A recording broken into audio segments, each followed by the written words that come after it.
Well, hi. Welcome to the lecture on international economic relations uh, of the Marxian economics course, which is a course that is taught in the Middle Technical University uh, Northern Cyprus campus.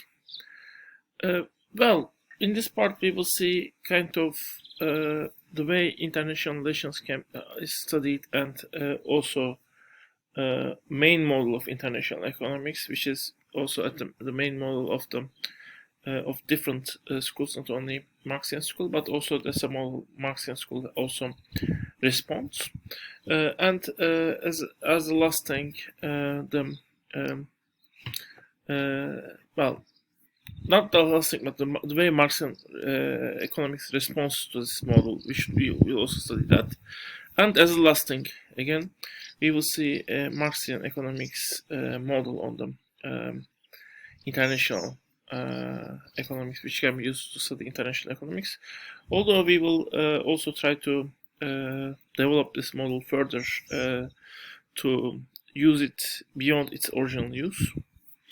And that model is actually very similar, but it is applied very similar to some model we have seen before, but it is applied to international economic relations, and it could have maybe some further applications.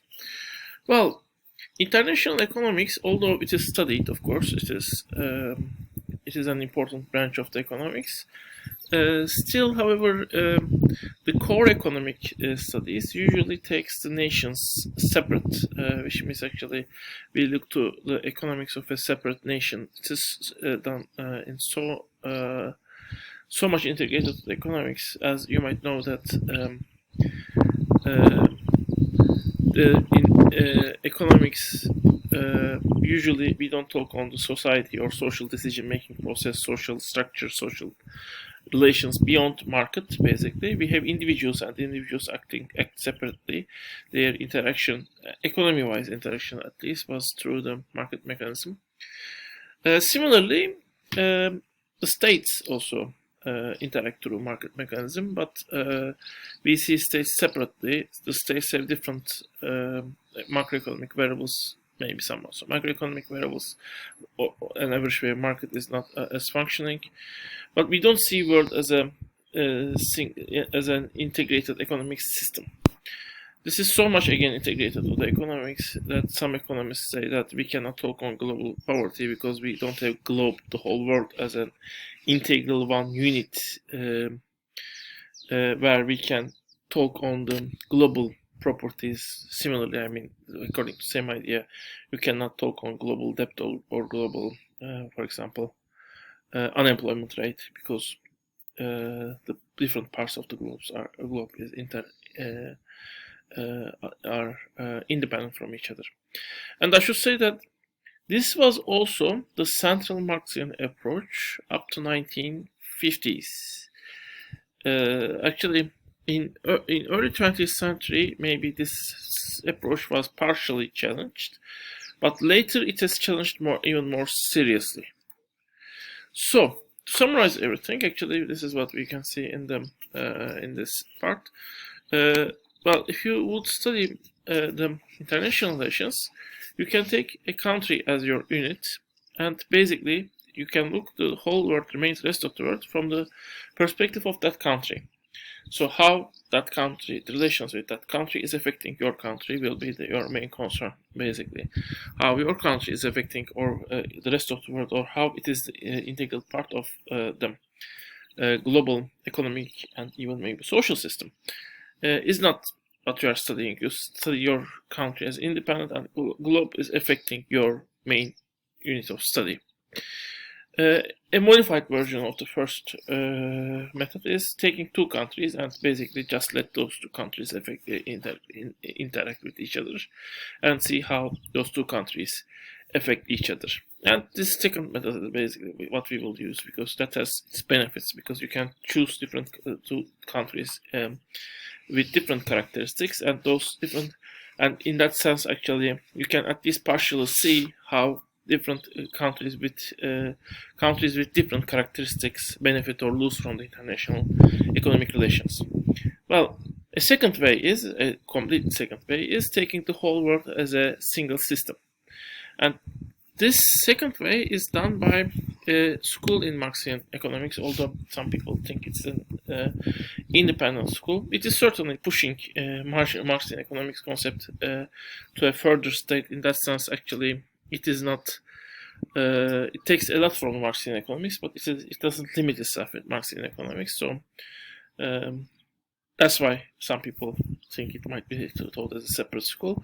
But I personally think that it is actually it is one of the schools that is actually following up Marxian principles more closely than others, since I mean pushing the boundaries of the school further is one thing that is benefiting the school. So in that sense, I think that school should be counted in Marxian economics, and it's actually one of the most influential schools within the Marxian school. And that school, we will see that school in the next lecture, basically. The development and word system school actually focuses on it. And I will talk more on that in a different course, the word economics course also. Well, as I said, we will take two countries, basically. And basically, I take United States, Mexico in one case as my two countries, and in the other case, Germany and Poland. I have taken Poland especially because Poland is usually taken as a stereotypical, relatively undeveloped country in the European Union. I mean, compared with the many of the remaining world countries, it might be maybe developed, but in European Union, relatively it is an developing. It can be counted as a developing country, and usually politicians, economists are using it as because its population is also large compared with other relatively less developed countries. So it is taken as a prototype example of the relatively less developed countries in the European Union. And it is also interesting relation with its neighbors, which were either more developed or at least militarily more powerful in its history. So, what are the different types of international economic relations? Usually 3 examples are given, although one example has a modified version. Well, mobility of commodities, that's trade, basically. You sell and buy commodities. This is the most popular, mostly studied aspect of international relations, except maybe one other. Well, the second aspect is mobility of capital. That usually capital flows as a money, but that money can flow. I mean, I might bring my money to a separate country, basically to construct a factory or a shopping mall, or even open a financial institution. In all cases, this is a direct investment. Even if I open a financial institution, it's a direct investment. Alternatively, of course, I might also just move my money into a bank of that country.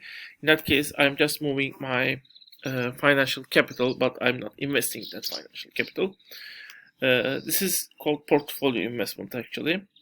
This mobility of financial capital, international finance, is sometimes a second topic that is studied a lot in addition to the international trade. Nowadays, maybe a little bit more, it's studied a little bit more than international trade, the typical international trade topic. And the third one is mobility of labor. Mobility of capital can be taken as the mobility of constant capital if you use Marxian terminology. Mobility of labor is the mobility of variable capital in Marxian terminology. And that is least studied aspect of the international relations, although I think it is the most revolutionary and the one that will potential to change the economic conditions and the social structure and economic structure of the world more than any of the other two, in my opinion, but it's not studied as much as the other two. In this course, we will touch the all 3, although of course the first one will be a little bit more. Well, since trade is relatively more dominant topic. And in case of trade, what we will see is, and trade will be our starting point, and our main model is on trade, because the other two don't have a main model. international finance has some models that are very influential, but international capital mobility, for international capital mobility or international labor mobility, we don't have models that are as central as the Ricardian trade model.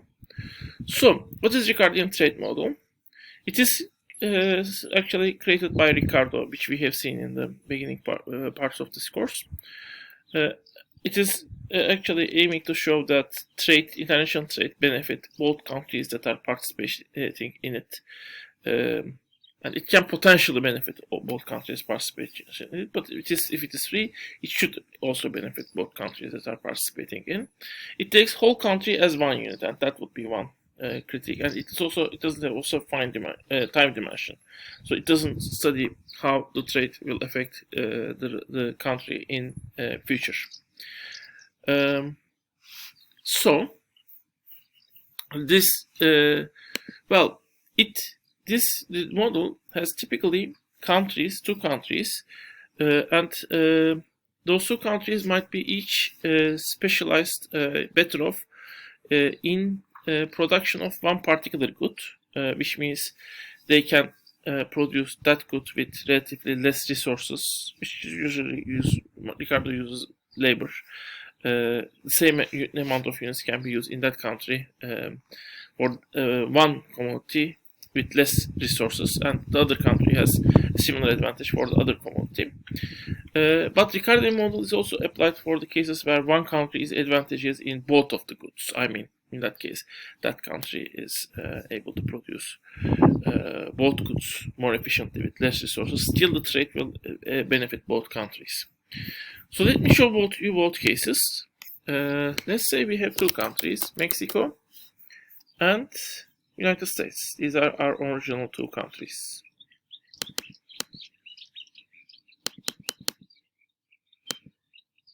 I'm sorry.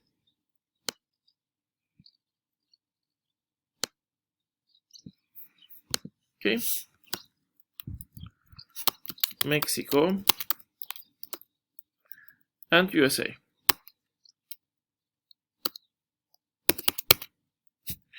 So, both countries might produce food and non-food. I mean, any commodity except food. It looks a little bit weird, but still it is more realistic. So I decided it to become less realistic, more realistic, let's say, than I accept some weirdness. In option 1, let's say both countries are spending their resources for food. I'm not taking into account population. Let's assume both have same population. If population is taken into account, of course, it might change. But let's say Mexico has 500, will produce 500 food in that case. United States produce 250 units of food in that case. And they won't produce anything else. In option 3, now they all produce the non-food commodities. Let's say it is something like that. Well, in this case, Mexico is more productive and produces food, since it needs less resources to produce 1 unit of food. Assuming, well, again, population is same. When all population is dedicated to the food production, they will produce more food, double more food. And United States is more advantageous in producing non-food commodities. In this case, maybe the advantage of the United States, both countries in trade, might be obvious. But Ricardo thinks that, both countries might be advantageous in let's say, in trade, even if the picture is like that. Even if let's make this 80 to become a little bit more round number, or 900. Even if United States is advantageous in production of both of the goods, basically, both countries, still both United States and Mexico, will, according to Ricardo, benefit from trade. And we will see how in the next part, so see you in the next part.